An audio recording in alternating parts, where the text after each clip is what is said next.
নমস্কার, শিব শক্তি অ্যাস্ট্রো চ্যানেলে সকলকে স্বাগত জানাই। আশা করি সকলে আপনারা ভালো আছেন, ভালো থাকুন, সুস্থ থাকুন। আজকের ভিডিওর মূল আলোচনার বিষয় হচ্ছে শুক্রদেব গোচর করছেন কন্যা রাশিতে 25শে আগস্ট এবং সেখান থেকে শুরু করে 18ই সেপ্টেম্বর পর্যন্ত।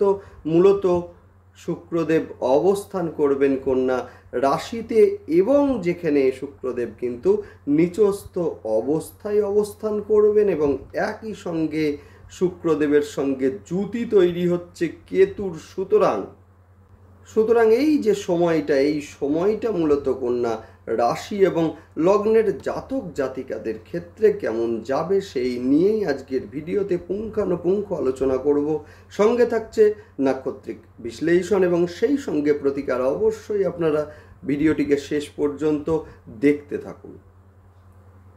আগামী 25শে আগস্ট শুক্রদেব গোচর করছেন কন্যা রাশিতে, যার ফলে কিন্তু কিছুটা কনফিউশন কিন্তু তৈরি হবে এবং সেই সঙ্গে ডিসিশন নেওয়ার ক্ষেত্রে কিছুটা ইতস্তত বোধ সেইটাও কিন্তু বা কিছুটা মানসিক অস্থিরতা সেটাও কিন্তু এই সময়ে মূলত কাজ করতে দেখব আমরা। সেই সঙ্গে আমরা দেখব যে দ্বিতীয় স্থানের অধিপতি রাশি বা লগ্নের ওপরে, অর্থাৎ আর্থিক দিক থেকে যথেষ্ট শুভ।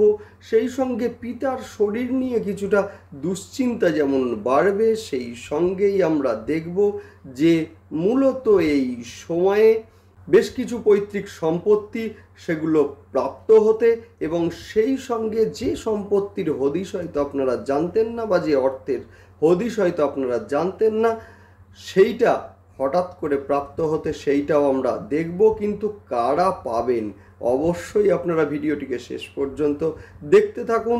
বিস্তারিত আলোচনা করব। আলোচনার শুরুতে সকলকে অনুরোধ করব অবশ্যই আপনারা চ্যানেলটিকে সাবস্ক্রাইব করে নেবেন। দেখুন, গ্রহের গোচর সেটা স্বল্প সময়ের জন্যই হোক বা দীর্ঘ সময়ের জন্যই হোক, গ্রহের গোচরের একটা ইম্প্যাক্ট কিন্তু আমাদের জীবনে ভীষণভাবে পড়ে। গ্রহের গোচর দেখে তবেই আমাদের সিদ্ধান্তগুলো নেওয়া উচিত, না হলে কিন্তু আমাদের সিদ্ধান্তে ভুল হওয়ার একটা সম্ভাবনা সেটা কিন্তু মূলত থেকেই যায়। সেই কারণে যাতে সিদ্ধান্ত আমাদের সঠিক হয় এবং জীবন যাতে সফলতাপূর্ণ হয়ে ওঠে, সেই কারণে অবশ্যই গ্রহের প্রতিটা গোচর দেখে সেই মতো সিদ্ধান্ত নেওয়াই কিন্তু আমাদের শ্রেয় এবং সেইটাই কিন্তু সব থেকে ভালো প্রতিকার। সেই কারণে অবশ্যই আপনারা চ্যানেলটিকে সাবস্ক্রাইব করে নেবেন, যাতে গ্রহের গোচরের সঙ্গে সঙ্গে প্রতিটা ভিডিওর নোটিফিকেশন আপনাদের কাছে সহজে পৌঁছে যায়। যাই হোক, শুরু করছি বিস্তারিত আলোচনা। দ্বিতীয় স্থানের অধিপতি রাশি বা লগ্নের ওপরে অবস্থান করবেন আগামী 25শে আগস্ট, অর্থাৎ মূলত 18 বছর পরে আমরা এই জুতিটা দেখব। সেটা হচ্ছে কন্যায় মূলত কেতুদেব এবং শুক্রদেবের একটা জুতি। এটা কিন্তু 18 বছর পরে তৈরি হচ্ছে। সুতরাং দ্বিতীয় স্থানের অধিপতি রাশি বা লগ্নে অবস্থান করবেন, যার ফলে কিন্তু আর্থিক দিক থেকে যথেষ্ট শুভ প্রভাব মূলত কন্যা রাশি এবং লগ্নের জাতক জাতিকারা পাবেন। এতদিন যে মূলত পরিশ্রমের তুলনায় যে ফল না পাওয়া কন্যা রাশির জাতক জাতিকারা, এবারে কিন্তু সেই জায়গাটা যথেষ্ট শুভ হতে চলেছে এবং সেই সঙ্গে আমরা বলবো যে পরিশ্রমের ফল অবশ্যই আপনারা পাবেন। অর্থের আগমন এই সময়ে ঘটবে, তবে অর্থের ব্যয়ের দিকে কিছুটা মনোযোগ আপনাদের দিতেই হবে। সেই সঙ্গে বলবো যে পিতার শরীর নিয়ে কিছুটা দুশ্চিন্তা এই সময়ে বৃদ্ধি পাবে, বিশেষ করে যাদের বাড়িতে বয়স্ক বাবা আছেন এদের ক্ষেত্রে বলবো ইউরোলজিক্যাল সমস্যা বা নেফ্রোলজিক্যাল সমস্যা, সেই সঙ্গে পেটের সমস্যায় ভুগতেও লক্ষ্য করব আমরা। মানসিক অস্থিরতা কিছুটা হলেও বৃদ্ধি পাবে এই সময়ে। কোনো ডিসিশন নেওয়ার ক্ষেত্রে কিছুটা কনফিউশন এই সময়ে কিন্তু মূলত কন্যা রাশি এবং লগ্নের জাতক জাতিকাদের লক্ষ্য করা যাবে। মোবাইল বা ইলেকট্রনিক্স ডিভাইসের প্রতি একটা আসক্তি, সেইটাও কিন্তু মূলত কন্যা রাশি এবং লগ্নের জাতক জাতিকাদের লক্ষ্য করা যাবে এই সময়ে। সেই সঙ্গে আমরা বলবো যে শুক্রদেব মূলত কিন্তু প্রেম বা মূলত সম্পর্কের কারক গ্রহ। সুতরাং সেই শুক্রদেব নিচস্থ এবং যিনি কিনা কেতুর সঙ্গে সম্পর্কযুক্ত, সুতরাং যার ফলে কিন্তু প্রেমের ক্ষেত্রে কিছুটা ভুল বোঝাবুঝি, কিছুটা একাকিত্বের প্রবণতা সেইটা কিন্তু এই সময়ে বাড়তে লক্ষ্য করা যাবে, যার ফলে কিন্তু একটা ডিস্টেন্স বৃদ্ধি সেইটাও কিন্তু লক্ষ্য করা যাবে। বিবাহিত জীবনে যাদের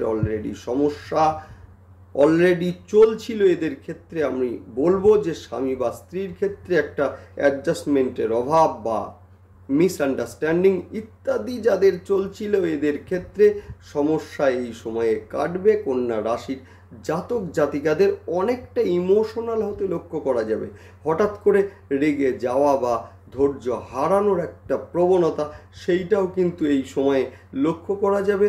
যাদের শুক্রের দশা বা অন্তর্দশা চলছে এবং সেই সঙ্গে যাদের জন্মছকে শুক্রদেব কিন্তু শুভ অবস্থায় অবস্থান করছেন, এদের ক্ষেত্রে আমরা বলতেই পারি যে পৈতৃক সূত্রে কিছু সম্পদ প্রাপ্তি বা কিছু অর্থ প্রাপ্তি লক্ষ্য করা যাবে।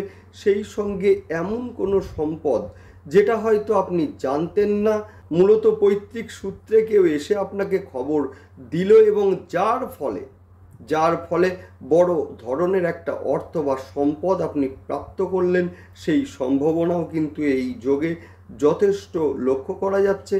অনলাইনে যারা আর্থিক লেনদেন করছেন, এদের ক্ষেত্রে বলবো ভীষণ সতর্ক হন।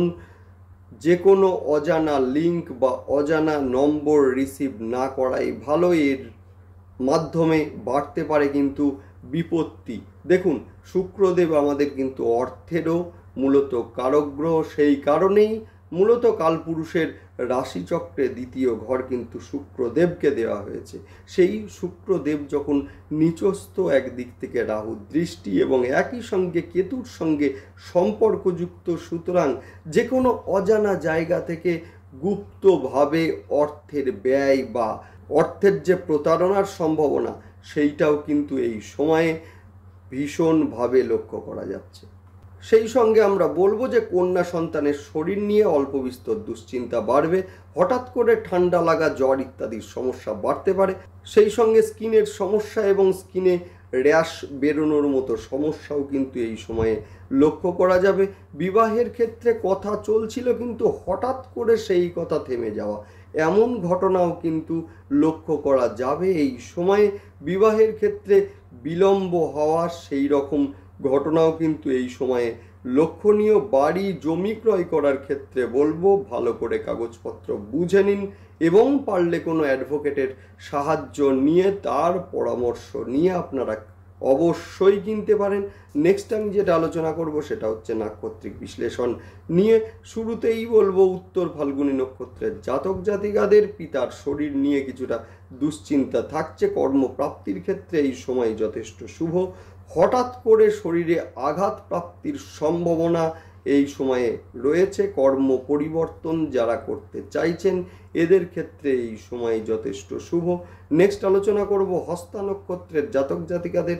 বাইক সাবধানে চালান, শরীরে আঘাত প্রাপ্তির একটা সম্ভাবনা এই সময়ে রয়েছে।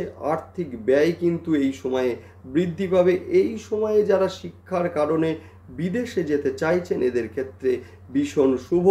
ইলেকট্রনিক্স গেজেটের প্রতি কিন্তু আকর্ষণ এই সময় বৃদ্ধি পেতে লক্ষ্য করা যাবে। নেক্সট আলোচনা করব চিত্রা নক্ষত্রের জাতক জাতিকাদের। শরীর নিয়ে দুশ্চিন্তা কিছুটা বাড়বে, যোগাযোগ বাড়তে লক্ষ্য করা যাবে। বিশেষ করে সোশ্যাল মিডিয়ায় যারা আছেন, এদের ক্ষেত্রে জনপ্রিয়তা বৃদ্ধি পেতে লক্ষ্য করা যাবে। শরীরে আঘাত প্রাপ্তির একটা সম্ভাবনা রয়েছে। কর্মপ্রাপ্তির ক্ষেত্রে এই সময় যথেষ্ট শুভ। নেক্সট আলোচনা করব প্রতিকার নিয়ে। শুক্রদেব নিচস্থ হচ্ছেন এবং সেই সঙ্গে কেতু যুক্ত হচ্ছেন এবং অন্য দিক থেকে রাহুদেবের সমসপ্তম দৃষ্টি, যার ফলে শুরুতেই বলবো যে কোনো শিব মন্দিরে যেখানে দেখবেন মহাদেবের সঙ্গে বাসুকী নাগ আছে, সেই জায়গায় অবশ্যই আপনারা রুদ্রাভিষেক আপনারা করবেন এবং সেই সঙ্গে সঙ্গে বাসুকী নাগেরও কিন্তু রুদ্রাভিষেক আপনারা করবেন। এর ফলে কিন্তু মূলত কেতু এবং রাহুর দুজনারই যে কোনো কুপ্রভাব কাটতে বাধ্য, 100% বাধ্য। এবং সেই সঙ্গে আরও একটা কথা বলবো, এই সময়ে বাড়ির দক্ষিণ পূর্ব দিককে পরিষ্কার রাখুন অবশ্যই। এবং সেই সঙ্গে বলবো যে 25 তারিখ থেকে 18ই সেপ্টেম্বর পর্যন্ত এই যে স্প্যানটা, এই যে সময়কালটা, এই সময়কালের মধ্যে প্রতি শুক্রবার মূলত 6জন বাচ্চা মেয়েকে মিষ্টি জাতীয় দ্রব্য খেতে দিন, দুর্দান্ত রেজাল্ট আপনারা পাবেন। এই সময়ে পারফিউমের ব্যবহার বৃদ্ধি করুন এবং সেই সঙ্গে বলবো যে অবশ্যই আপনারা নোংরা বা ছেঁড়া পোশাক অ্যাভয়েড করুন। দুর্দান্ত রেজাল্ট আপনারা অবশ্যই পাবেন এবং শুক্রদেবের নেগেটিভিটি থেকে 100% আপনারা ভালো থাকবেন। যাই হোক, ভালো থাকুন, দেখতে থাকুন এবং সেই সঙ্গে অবশ্যই কিন্তু আপনারা চ্যানেলটিকে সাবস্ক্রাইব করে নেবেন। নমস্কার।